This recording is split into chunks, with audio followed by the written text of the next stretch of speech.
প্রিয় বন্ধুরা, কেমন আছেন? আশা করি ভালো। পৃথিবীর বয়স 460 কোটি বছর। পৃথিবীতে জীবের আবির্ভাব 350 কোটি বছর, আর পৃথিবীতে মানুষের আবির্ভাব 80 লক্ষ বছর। তো আমরা তর্কে যাব না, এত দূর যাব না, 80 লক্ষ বছরও যাব না, 50 লক্ষ বছর দূরে যাব না, 25 লক্ষ বছর আগে যেতেই হবে। 25 লক্ষ বছর আগ থেকে পৃথিবীতে মানুষের আগমন ঘটেছিল, এবং তখন মানুষ তো দড়ির পর ছিল, তাই না?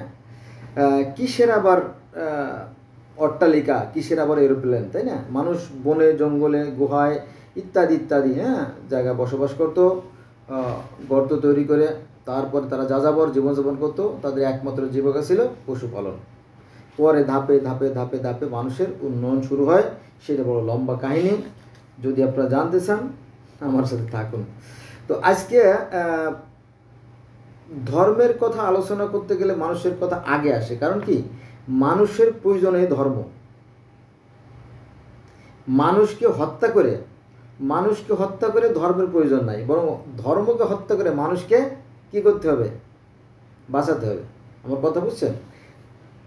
মানুষ হত্যা করে ধর্ম প্রচার করার দরকার নাই, বরং ধর্মকে হত্যা করে মানুষকে রক্ষা করার প্রয়োজন আছে। কারণ মানুষের প্রয়োজনে ধর্মের সৃষ্টি।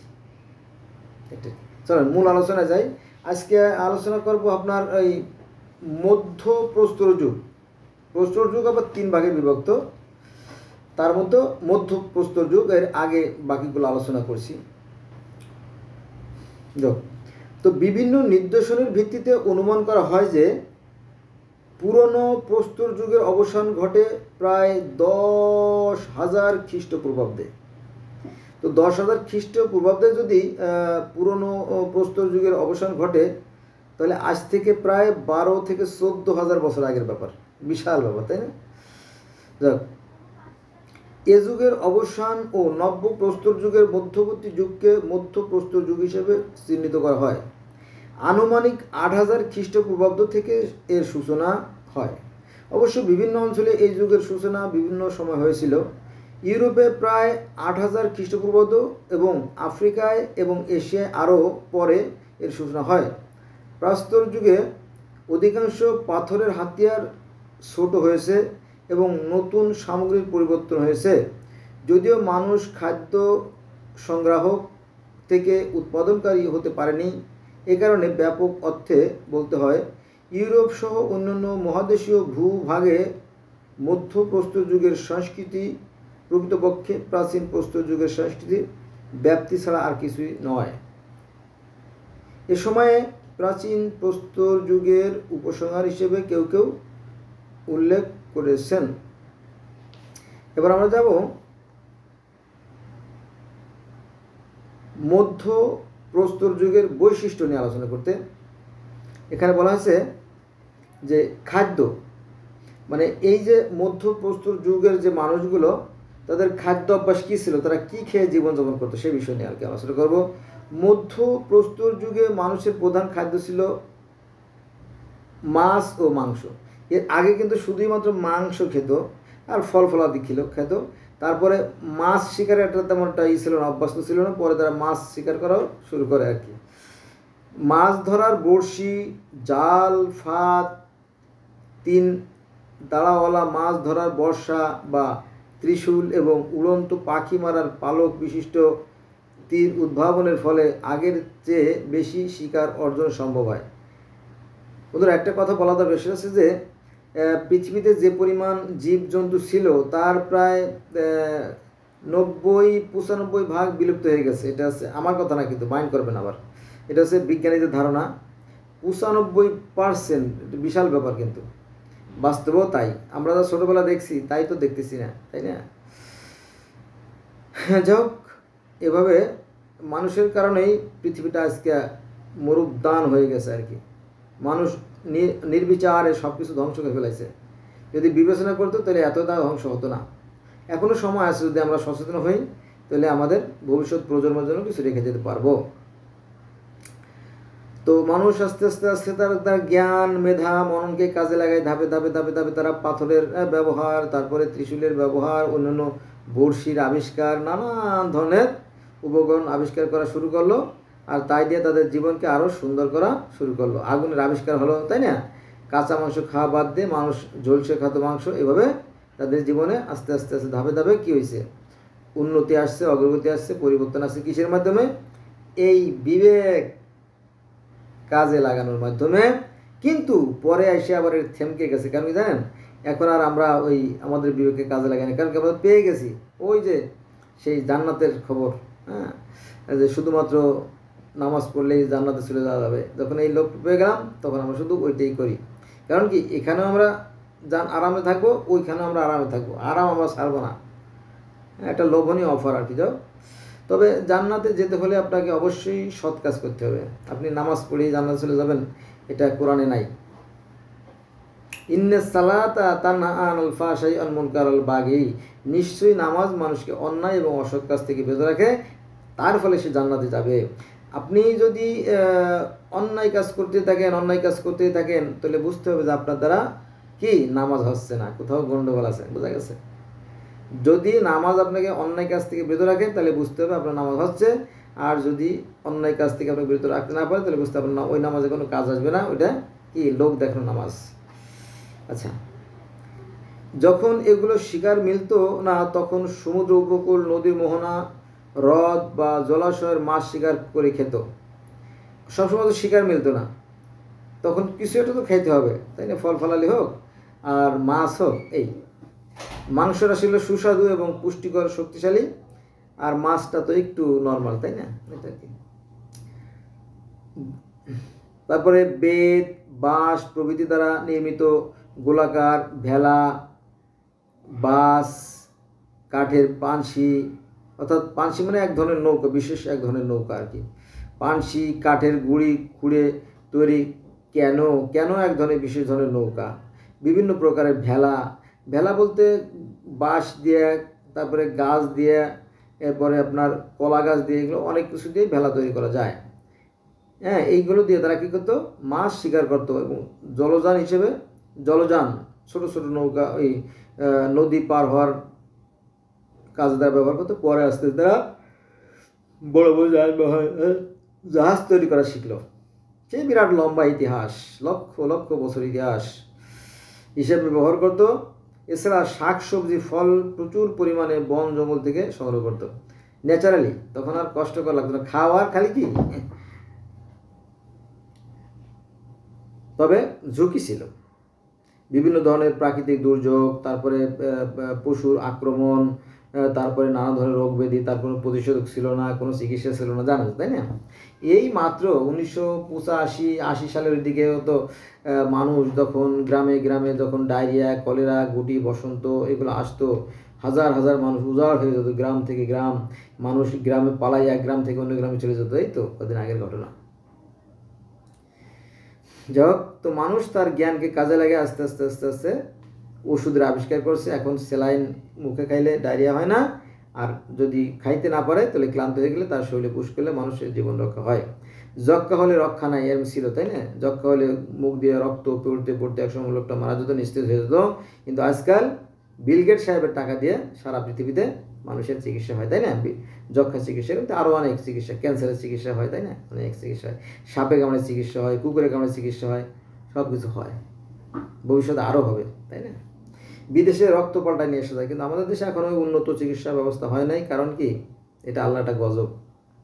আমরা যদিও নামাজ পড়ি কিন্তু আমাদের মন সরল না, অহংকারে ভরা, হিংসায় ভরা। মনে করে যে নামাজ পড়লে আমরা শুধু জান্নাতে যাব আর সব বাদ। এটা সঠিক না। হ্যাঁ, আল্লাহ পাক শুধু আরবদেরকে দিয়েছেন, কিতাব দিয়েছেন, আর কাউকে দেন, এটাও সঠিক না। কারণ সৃষ্টিকর্তা যা দিয়েছেন তা আপনারা জানেন যে পৃথিবীর প্রত্যেকটা প্রাণীকে সৃষ্টিকর্তা ভালো মন্দের জ্ঞান দিয়েছে। এই জ্ঞানকে যারা যত বেশি চর্চা করছে তারাই তত উন্নতি লাভ করছে। আচ্ছা, মূল কথা আসি। তো এই মধ্য প্রস্তুর যুগের মানুষেরা পশুপালন করত। মধ্যপ্রস্তর যুগের কোনো এক সময় মানুষ পশুপালন শুরু করে। যতদূর জানা যায় কুকুরই মানুষের প্রথম গৃহপালিত জন্তু।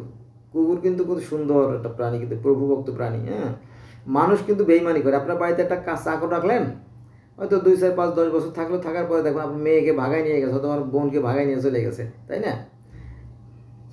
এরকম তো করে তো। কিন্তু কুকুর কখনো বেইমানি করে না, ঠিক আছে? আপনি কুকুরে গালাগালি করেন আর গরম পানি ছিটে দেন আর ভাতের মার তার গায়ে ছিটেন, তাতে কোনো ক্ষতি নাই, অথবা লাঠিতে পিটান, তাতে ক্ষতি নাই। কিন্তু কুকুর যে একটা প্রভুক্ত প্রাণী, এটাকে আপনাকে স্বীকার করতেই হবে, ঠিক আছে? আর একটা জিনিস মাইন্ড করেন না, ঠিক আছে? মাইন্ড করেন না, তেমন কুকুর কিন্তু মানুষের মতো না। আপনাকে বলতেছি আপনি বাংলাদেশের যত থানা আছে, 400-750 থানা আছে, ওখানে গেলে দেখবেন যে অনেক চোর, ডাকাত, গুন্ড, বদমাইশ, লুচ্চা সব নোট টানানো আছে। তো দেখা যাচ্ছে যে ধর্ষণ, এই যে মনে করেন ধর্ষণ করে পাট খেতে, ধর্ষণ করে ভুট্টা খেতে, ধর্ষণ করে কচুর খেতে, ধর্ষণ করে কলার খেতে, এভাবে অনেক মা বোনদেরকে হত্যা করা হয়। ধর্ষণ করার পরে তার গলা কেটে নিয়ে গেছে, গলা কেটে নিয়ে গেছে, এরকম ঘটনা দেখছেন, প্রায়ই দেখেন। কিন্তু কুকুরে তা কিন্তু করে না। কুকুরে ওই সারা বছর অনাহার থাকে, শুধু কার্তিক অগ্রহায়ণ মাসের ওই সময় সামান্য সময়ের জন্য একটু সেক্স করে, তাতে কি যে বাজে অবস্থা, তার পিটিয়ে মাইরে কাইটে কত কিছু করে ফেলায়, হ্যাঁ, তার নামে কত বদনাম করে। আসলে এটা কুকুরের দোষ না, কারণ এটা তো তার জৈবিক চাহিদা, এটা গড গিফটেড, অর্থাৎ ঈশ্বর প্রদত্ত, আল্লাহ প্রদত্ত আর কি।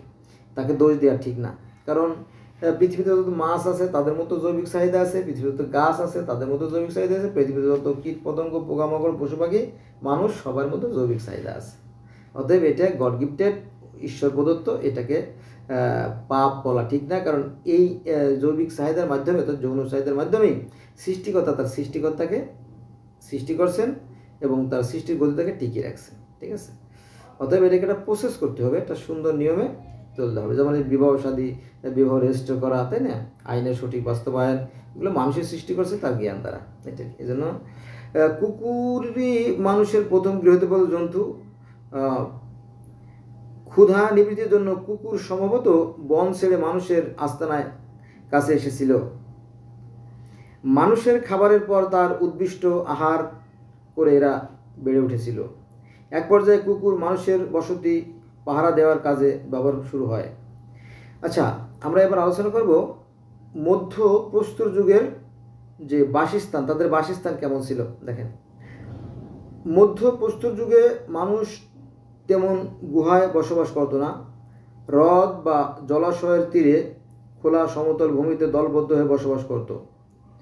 ডাল, বাকলের কুড়ে ঘর তৈরি করে সেখানে তারা বসবাস করত। খুবই সাধারণ জীবনযাপন করত, তবে সুখ ছিল, মরণেও সুখ ছিল। তখন প্রকৃতি ছিল নির্মল, বিশুদ্ধ। আচ্ছা, হাতিয়ার কি ছিল তাদের? মধ্যপ্রস্তর যুগে পাথরের নতুন ও সূক্ষ্ম হাতিয়ার তৈরি করা হয়। ইংল্যান্ডের ইয়র্কশায়ারের স্টারকার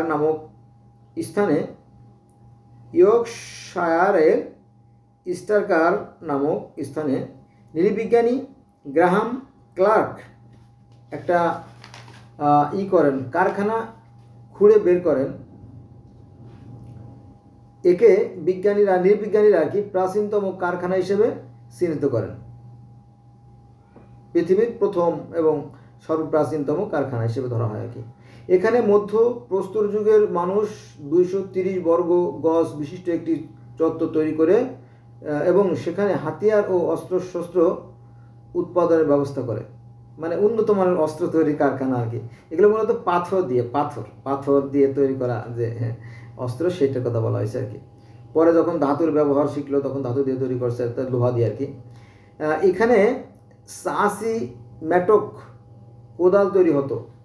এ যুগের তৈরি পাথরের ক্ষুদ্র টুকরোগুলো মাইক্রোলিথ বলা হতো। মানে ওই সময় ওই যে অস্ত্রগুলো তাকে বলা হতো কি মাইক্রোলিথ। আমরা যেমন বলি কোদাল, ট্যাঙ্গারি, কাশি, দা, বটি, খুন্তা, কুড়ল, শাবল, হাতুর, বাটালিয়ান তো বলি না, তো ওরা তাকে কি বলতো?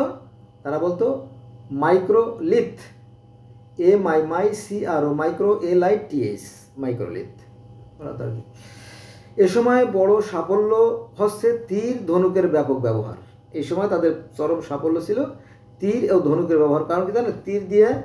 তীর দিয়ে জোরে মানে কোনো একটা পশুকে তারা আক্রমণ করে তাকে শিকার করতে পারত। ধনুকে বাণ টেনে মানে তীর মাধ্যমে সংযোগ করে এভাবে তারা সহজেই শিকার ধরতে পারতো আর কি।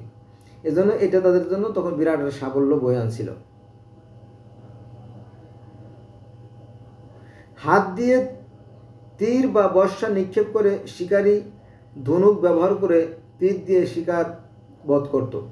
হাত দিয়ে তো শক্তি পাওয়া যায় না, কিন্তু তীর দিয়ে শক্তি প্রচণ্ড হয় এবং তীর দিয়ে মানে খুব নির্দিষ্ট লক্ষ্যে খুব সহজেই ভেদ করা যায় আর কি, অনেক দূরে চলে যায়। তীর দিয়ে হাতের চেয়ে আরও 4 গুণ বেশি দূরে দেওয়া যায়। তো এগুলো তখনকার দিনের বড় সাফল্য হিসেবে গণ্য হতো আর কি। এছাড়া মানুষ ছোটো ছোটো ফলাও তৈরি করতো। ফলা মানে কি, তীরের ফলা। লম্বা যে শলাকা ছিল, শলাকার মাথায় অগ্রভাগে খুব ধারালো যে পাথর, চকচকে পাথরগুলো তারা ওই গাছের বাকল দিয়ে বা ছাল দিয়ে, হ্যাঁ, বা পাটের আঁশ দিয়ে তারা বেঁধে শক্ত করে তীর তৈরি করত। এখনও আছে, আপনি আফ্রিকা দেখবেন, আফ্রিকা যারা বসবাস করে তাদের মধ্যে এই প্রচলন এখনও আছে। যাক, এগুলোর মধ্যে কোনোটির সাথে হাড় বা কাঠের হাতল, ওই যে হাড়ের সাথে পাথর অথবা কাঠের সাথে লম্বা ছিপছিপে যে কাঠগুলো পাওয়া যেত, গাছের ডালপালা এই জাতীয় আর কি, অথবা বাঁশ জাতীয়।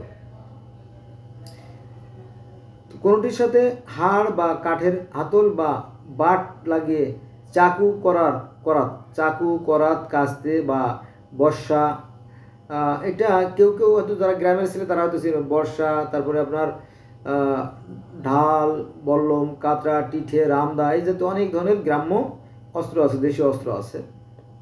তার মধ্যে তীর, বর্ষা এগুলো আর কি।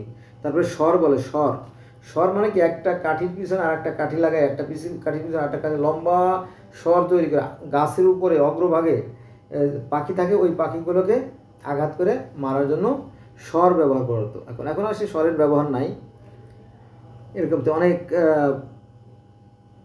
হাতিয়ার ছিল যেগুলো অনেকেই জানে না, এটা কি। আচ্ছা, গাছ কাটার ও কাঠকে প্রয়োজনীয় আকৃতি দেওয়ার জন্য এই সময় মানুষ হাতল বিশিষ্ট পাথরের কুড়াল ও বাটালি ব্যবহার করত। তখনকার দিনে দেখেন কত কঠিন ছিল জীবন। তারা কি করত, পাথরের তৈরি কুড়াল এবং পাথরের বাটালি দিয়ে তারা কাজ করত।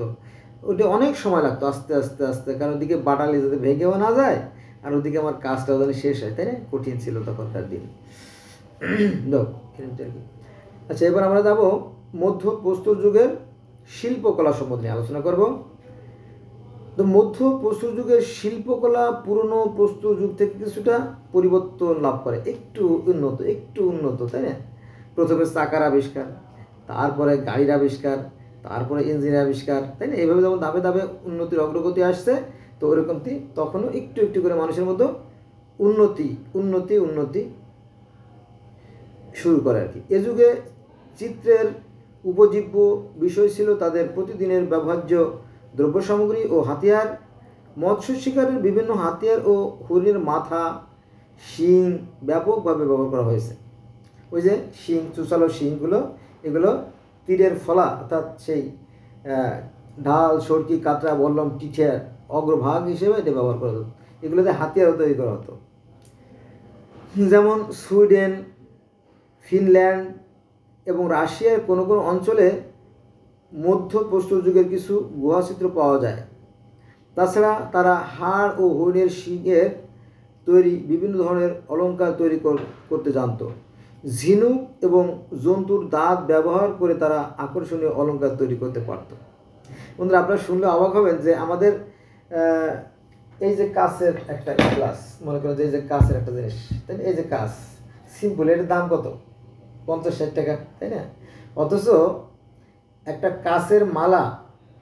কাচের মালা ব্রিটিশরা যখন প্রথম কাচ আবিষ্কার করে তখন লক্ষ টাকা বিক্রি করছে। যেগুলো আজকাল যদি আপনি কাচের মালা দেখেন তাহলে আজকাল 10 টাকা দিয়ে কাচের মালা কেনা যাবে, 5 টাকা দিয়ে কাচের মালা যাবে।